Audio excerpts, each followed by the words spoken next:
savoir tout ce qui se passe chez nous, parlons Drummondville. Il est 7h41 minutes. On va rejoindre le maire de Drummondville, M. Yves Grondin, qui est avec nous ce matin. Bon matin, M. Grondin. Bon matin à toute l'équipe. Évidemment, on fait un petit résumé de ce qui se passe présentement dans notre belle ville de Drummondville. Et commençons par parler des projets à venir au centre-ville. Écoutez, d'abord, on a la Fortissimo qui s'en vient au centre-ville. On va commencer la décontamination du site, ce qui veut dire que on commence à voir que ça va bientôt, entendons-nous, un an, 2 ans, avoir le jour de les bâtiments qui pourraient s'élever. Alors, cette année, on décontamine le site et l'année prochaine, on va commencer les infrastructures. Alors voilà, ça fait quand même... C'est une bonne nouvelle. C'est une bonne nouvelle pour Fortissimo. Ça va être beau d'ailleurs comme endroit. On a vraiment hâte d'avoir les images et tout ça de ce projet-là. Ça fait longtemps qu'on en parle, hein? Là, M. Grondin, on a une grande question parce que là, on se pose la question. Qu'est-ce qui se passe avec l'interdiction d'arrosage? On peut-tu arroser? Mon gazon va-tu mourir? Qu'est-ce qu'on fait? Oui, on peut arroser, mais pas le gazon, désolé, sauf pour ceux qui ont un permis parce qu'ils ont installé de la tourbe ou ils ont fait de l'ensemencement. Ce qu'on peut faire par ailleurs, c'est protéger les plantes qu'on a plantées, les jardins, les jardinières. On peut utiliser l'arrosoir, on peut prendre le boyau à eau, le boyau d'arrosage, à condition de le tenir. Il y en a qui ont bien compris que l'arrosage est un sport solitaire qu'on fait tranquillement en méditant sur la vie qui pousse. Et donc, c'est interdit encore d'arroser les voitures, c'est interdit d'arroser l'asphalte, c'est interdit d'arroser sa maison. C'est vraiment juste permettre aux plantes de pousser puis de durer durant la canicule et jusqu'à ce que l'usine retrouve vraiment le taux normal de production qui est presque atteint. Là. Les gens ont bien répondu la semaine dernière, la consommation a baissé de près de 20 % quand on a annoncé l'interdiction d'arrosage. On demande aux gens de faire preuve de civisme. Là. Francis Adam, le directeur général, a bien expliqué, quand on pousse un moteur au fond tout le temps, à un moment donné, il risque de briser. Ouais. On veut pas que l'usine brise. Alors, et la raison, là, c'est vraiment la consommation humaine. Nos études ont démontré là, que le sommet de production était atteint le soir quand les gens faisaient de l'arrosage, là, entre autres. Avec toutes les ventes de piscines qui s'est faites, tout le fait que les gens étaient chez eux ce printemps, puis se sont fait des jardins, et parce qu'ils sont chez eux, ils voient leur gazon, ils disent on va investir un peu sur le terrain. Ben tout ça a causé cette consommation vraiment abondante, et les gens comprennent que le gazon, mais oui, il jaunit, mais il va reverdir après, là. Mais moi, ça fait bien mon affaire parce que j'ai pas le pouce vert, fait que j'ai maintenant une excuse pour dire que ça pousse pas chez nous. Ouais, puis moi, j'ai même pas besoin de faire le gazon, là, il pousse plus, fait que c'est ça, c'est parfait. Et il s'en va en poussière. Puis respectez cette règle-là parce que, tu sais, mettons dans les quartiers, là, les gazons sont jaunes à grandeur, puis t'en vois 2, 3, là, avec ces verts flash, là, puis les sprinklers sont là, puis ça marche. Ouais. Ben, s'ils ont un permis, c'est correct. J'en ai vu hier, je me suis promené, des gens m'avaient appelé, je suis allé voir, mais les gens que j'ai vus avaient des permis. C'est sûr que les autres, tu te dis, ben, peut-être qu'ils ont mis un peu de teinture, un peu plus que d'habitude sur la voiture, puis qu'elle a viré verte. Effectivement. Alors, voilà, toujours interdiction d'arroser, mais quand même, avec le boyau, c'est possible pour les plantes, là, entre autres.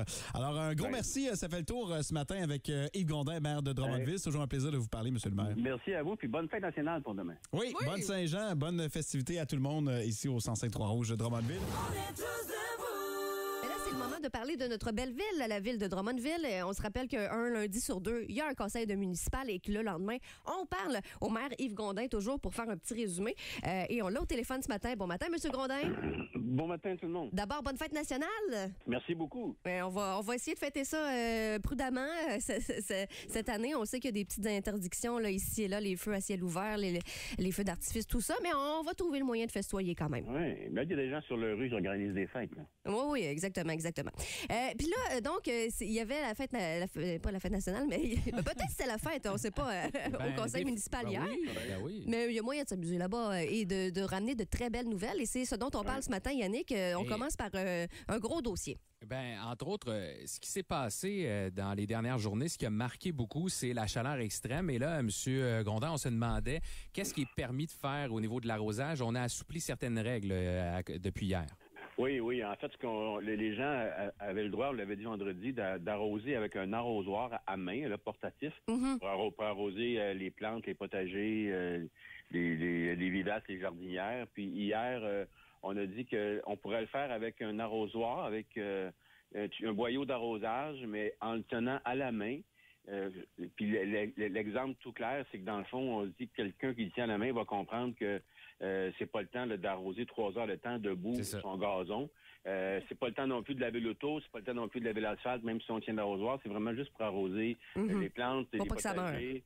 Faut pas que ça meure, c'est ça. Okay. Parce que la consommation d'eau était vraiment trop haute. Les gens ont bien répondu à le baisser pour la tenir comme ça, parce que même si la canicule va arrêter, il n'y a pas de pluie qui s'en vient pour une couple de jours. Depuis assez abondante. Là. Exact. Et s'il y a des gens inquiets, je vais juste vous dire que c'est pour ça qu'on travaille depuis un bout de temps sur une nouvelle usine d'eau potable, pour être capable d'avoir encore une meilleure production. Et ça, on a hâte bientôt là, de pouvoir commencer. Quand je dis bientôt, là, dans ce genre de dossier-là, c'est peut-être d'ici 2 ans, là, commencer la construction. Oui. C'est un immense projet, hein, on l'appelle. C'est pas simple, là. C'est sûr et certain. M. Grondin, on parle également, quand on disait de gros dossiers aussi hier, qui a été notamment, il y a eu une mise à jour dans l'ancienne Fortissimo. Enfin, on va pouvoir décontaminer, faire commencer un peu certains travaux sur le sol, notamment de ce site de l'ancienne usine. Très bonne nouvelle, ça aussi. Alors, on va pouvoir voir les travaux d'ici quelques semaines. En fait, ils ont le droit de commencer dès aujourd'hui, mais le temps qu'ils se mobilisent, qu'ils s'installent, ils ont jusqu'à la fin octobre à peu près là, pour compléter les travaux. Je crois que c'est jusqu'au 16. Et ça va permettre de commencer de voir la préparation du site pour la construction. L'année suivante, on devrait peut-être commencer à avoir les travaux d'infrastructure. Puis après ça, on croise les doigts pour que des projets à caractère résidentiel ou commercial ou de mixité puissent commencer à lever. Alors nous, on va travailler avec des promoteurs, on va en inviter, on est en train de travailler à faire le lotissement. Hein. C'est pas un site qu'on va vendre en grands morceaux, on va le vendre à la pièce en fonction de ce qui va lever pour concrétiser le plan d'ensemble qu'avait imaginé Atelier Pierre Thibault et les gens de la ville. Et on a bien aimé ça, les terrasses publiques, hein, depuis le déconfinement qui a commencé dans les dernières semaines. Ça s'est bien passé. Ça a commencé timidement, mais ça a pris de l'ampleur de semaine en semaine. Là, on maintient ça, mais il y aura des choses spéciales aussi pour les 2 prochains week-ends, M. Gondin. Oui, on invite les commerçants qui veulent à profiter de la possibilité d'étaler leurs produits sur le trottoir et la place publique qui est juste devant eux, entre autres, surtout durant le week-end, et augmenter un peu l'ambiance commerciale sur la rue Elliott et les rues qui sont fermées le week-end. Puis là, on veut entendre les commentaires des gens à la grandeur de la ville aussi, là, pour voir comment on pourrait améliorer, en fait, déconfiner un peu plus les commerces, c'est ça qu'on pourrait dire, pour avoir une meilleure ambiance commerciale, inviter les gens à avoir une plus belle expérience encore au centre-ville. C'est un petit pas à chaque fois. Là. On voit comment ça se comporte. Les premières fois, on n'aurait pas eu le droit du tout. La santé publique déjà était un peu crainte de comment ça se passerait dans nos terrasses publiques. Mais on a démontré que c'était bien passé. Les gens ont démontré ça n'a pas été gênant. On pourrait faire attention. Non, bien été. Finalement, c'était pas le but recherché, mais on se rend compte qu'on a été parmi les premiers. Oui. On est mieux de commencer. On n'a pas vu le chemin. Des petits projets que de voir trop ambitieux, des projets qui ne rallieraient pas tout le monde. De le développer. Oui. Donc, vente trottoir pour les 2 prochaines fins de semaine au centre-ville, M. Grondin. Oui, puis entre guillemets, vente trottoir, hein, parce que c'est pas nécessairement les commerces qui décident de faire des escomptes et rabais.